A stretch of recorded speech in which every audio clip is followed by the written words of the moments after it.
when hamburgers go on sale, we rejoice and buy more hamburgers. And when hamburgers get more expensive, we get angry, buy fewer hamburgers. But for some reason with stocks, people, when prices go up, they rejoice. And when prices go down, they cry. So try to be like Warren Buffett and eat more hamburgers. Well, they're cheap. Welcome to Telltales. I'm Mike Nicoletti. Every week, along with my co-hosts Jason Wallace and Hunt Lawrence, we bring you the cash flow memo. Get it at telltales.us. For the next 30 minutes, we're going to dive deep into energy, technology, and healthcare. So download the memo now and get started. The following conversation is intended for informational purposes only. You should always do your own work to determine if an investment is suitable for you. "206 episodes and our 207th. We dropped the ball. After 4 years, we've finally failed to record an episode successfully on the primary source and the backup. So for those of you that don't know, we record this podcast live, and actually there's a few dozen people that dial in and listen to it live every week. We had some issues with the recording equipment, and unfortunately, nothing was salvageable. So rather than just skip this week, we figured we'd come to you with a abbreviated episode. We'll skip Hunt's normal sections as he's not available today, and we'll talk mostly healthcare and tech. Yes, where should we start? Tariffs? Oh yeah, that.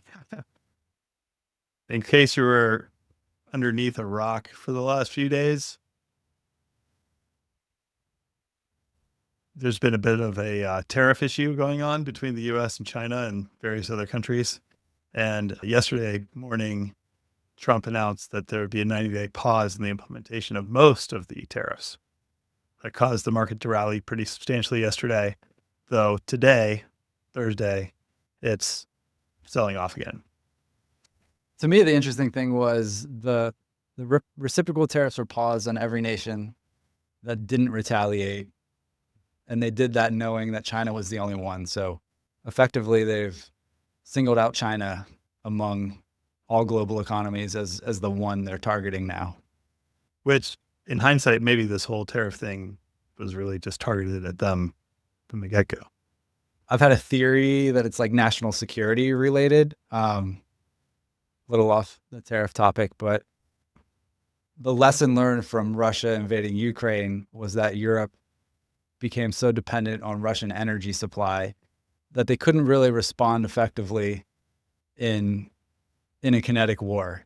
And if China were to invade Taiwan, we're in the same position, completely dependent on them for semiconductors, components for practically everything. Most goods, pharmaceutical production. So was this all a ploy to get the U.S. to be more independent on some of these kind of critical supply chains? Yeah, I think you can make a strong case that this is an attempt to restructure the global order in a way that makes the U.S. less dependent on the rest of the world, or at least the parts of the world that we're concerned with. Yeah. We have a potential of fighting an active war with. Yeah. So thinking through tariffs, there's an article by Dylan Patel, Semi-Analysis, that highlighted a sort of, I think with tariffs, this is always a thing. There's loopholes. There's ways to get around them. And basically what he pointed out is that if you land a GPU in Canada or Mexico, it qualifies under USMCA, the revised version of NAFTA, and therefore would be subject to a 0% tariff. So, all this effort, and yet still you can get around it relatively easily. So we can see Mexico from here. Go set up an operation to import GPUs. But if you do believe at some point that loophole gets closed, would you pause or slow down your orders of GPUs today, which everyone's concerned about? Right. So on that topic, the big thing was Microsoft canceling almost 2 gigawatts worth of data center capacity and maybe canceling some leases as well. So it had everybody spooked that the hyperscalers are pulling back significantly on CapEx. We'll have a view on the rumors around Microsoft slowing CapEx.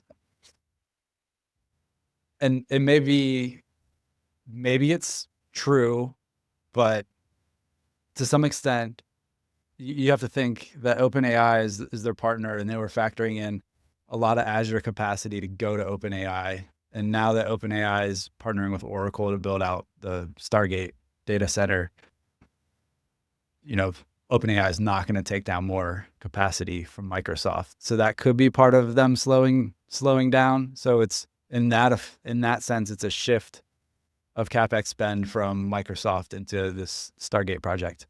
Combined with that, you have some performance issues related to the GB200, the NVIDIA GB200 server, just some challenges with implementation, which they seem to have worked through the first set of challenges they had with Blackwell's. So I don't expect that that's going to be significantly different.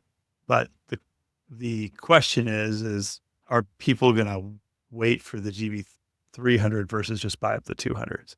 You got a view on that, Jason? Thinking through NVIDIA's new announcements around just how efficient the Blackwell chips are, along with the networking equipment. So most of the power consumption in the data center goes into the networking equipment. The new versions that NVIDIA are talking about will cut potentially 50% of the energy consumption in the data center. So today, a lot of the talk has been around the data centers being energy constrained. You're only building capacity to what you can power. So now if you can power potentially 50% more or 30% more GPUs, maybe you're going to slow down building your data centers if all the existing ones in the works are 30% more powerful. Right. It shifts that big infrastructure CapEx out. Maybe you're replacing stuff, or you're going to get better performance out of what you're going to implement over the next 2 years. Right. Other CapEx announcements to Google. Yeah, Google reaffirmed their $75 billion. OpenAI announced a very large funding round. So presumably that's going forward. So I think even if there is some slack in GB200, there's lots of willing buyers. So I don't really see much of an impact there. Yeah. Another thing in the news was there's kind of a new DeepSeek moment that occurred this week that no one paid attention to, probably because the news cycle was dominated by tariffs, or maybe because the announcement came out of the United States. But NVIDIA announced that they optimized one of Meta's Llama models to produce better reasoning than the DeepSeek model, at 50% less size, which size then equates into how much compute and memory are consumed by that model. So a model that was half the size of DeepSeek, which that in itself astonished everyone, and producing better results. So software side keeps innovating. And the one thing that NVIDIA said with this announcement is that they can fit this model now on a single Hopper server. So that is 8 Hopper GPUs, but 1 server. So now that's hosting the model in your data center. A single server can serve up a reasoning model. The interesting thing, people start focusing on the performance of the GPUs, but you forget that software improves over time too. So these are all vectors on which we expect to see huge improvements in the quality of the output of these AI applications. So an important thing about that too is Jensen said, and we've said it, is once you move to a Blackwell processor, who's going to use Hopper? Well, now your Hopper servers aren't useless. You can run this new Llama model. Right. Or with a Blackwell, you'll run a lot of those. Kind of 35 of them. Right? Yeah. Okay, let's take a quick break for a message from Oak Cliff Sailing. Hello, it is a very chilly spring day at Oak Cliff Sailing. As a matter of fact, I'm wearing my Christmas coat, which I wore about 3 months ago doing a Wednesday update. We had a wonderful art show. There is still some art available online. But on shore here, we have the Protector and the High Foil getting ready to go in the water. The last 2 match 40s are going in. We're going to be hosting our second regatta of the year this coming weekend. And really, we're planning on a lot of big updates. We have racingcalendar.org, which is going to be launched officially on April 25th, right at the Annapolis Spring Boat Show. I will be heading up to Marblehead to speak on this Sunday while everybody else is finishing the regatta here at Oak Cliff. And we have plans coming together so that we will be being the course marshals for Sail GP, and super excited that we have the French team coming to visit with some pretty famous athletes, and we're going to be doing some connections with our local Oyster Bay High School sailing team, which also will be going out today. If the weather gets a little bit better, it will be more pleasant, but no matter what, we're sailors. There's no bad weather, only good clothing. So that's why I'm wearing my navy pea coat. Hope you guys have a wonderful week, and stay tuned to oakcliffsailing.org for exciting updates as we continue to change the world of sailing. And now back to the show. Okay, here's a question. There's 2 companies that trade for the same earnings multiple. Which one would you rather own going into a recession? NVIDIA at 23 times, or Coca-Cola? Right. The knee-jerk reaction is you'd want Coke and the stability, but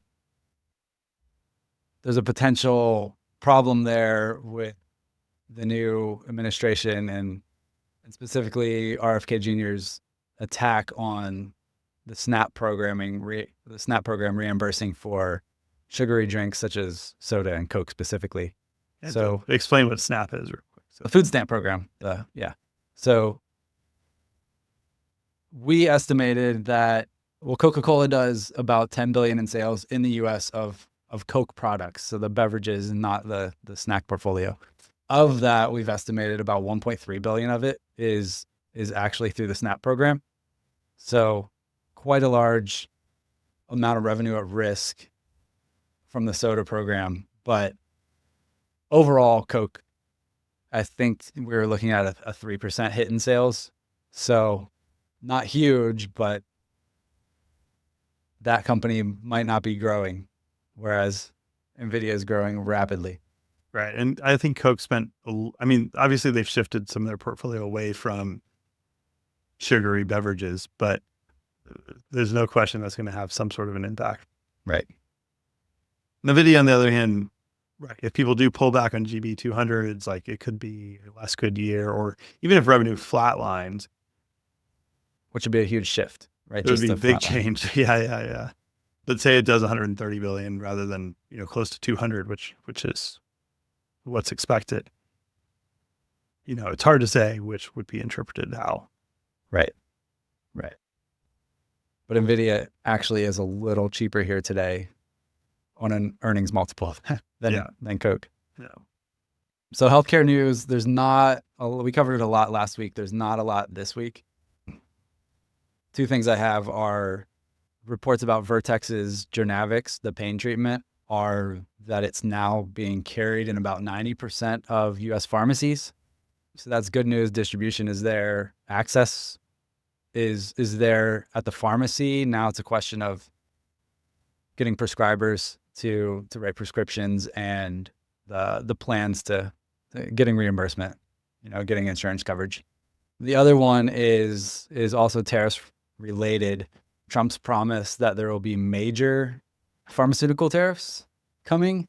He promised that before the 90-day pause was implemented. So no word if now that major announcement is 91 days away, but TBD. It's coming, he says. Well, but yeah, buckle up your seatbelt. This wild ride will continue. Yeah. I guess on average, peak to trough on these pullbacks, recessionary pullbacks. I mean, we're not technically in a recession, but looking back the last 50 years, it's been about 31%. So I don't know where we are after yesterday's bounce, but we're halfway down through that. Yeah, I was talking to Phil today about maybe a level around 4,100 on the S&P, or a 50% retracement of the most recent run up would be like 3,800. So there's there's room below from the technical analyst perspective. For clarity, we're obviously not technical analysts. When we know we want to buy something, we might consult a little bit of it, but it's not our expertise by any means. But usually when the market's down over 15%, it's not a bad time to buy. Yeah, exactly. As Warren Buffett always said, when hamburgers go on sale, we rejoice and buy more hamburgers. And when hamburgers get more expensive, we get angry, buy fewer hamburgers. But for some reason with stocks, people, when prices go up, they rejoice. And when prices go down, they cry. So try to be like Warren Buffett and eat more hamburgers. Well, they're cheap.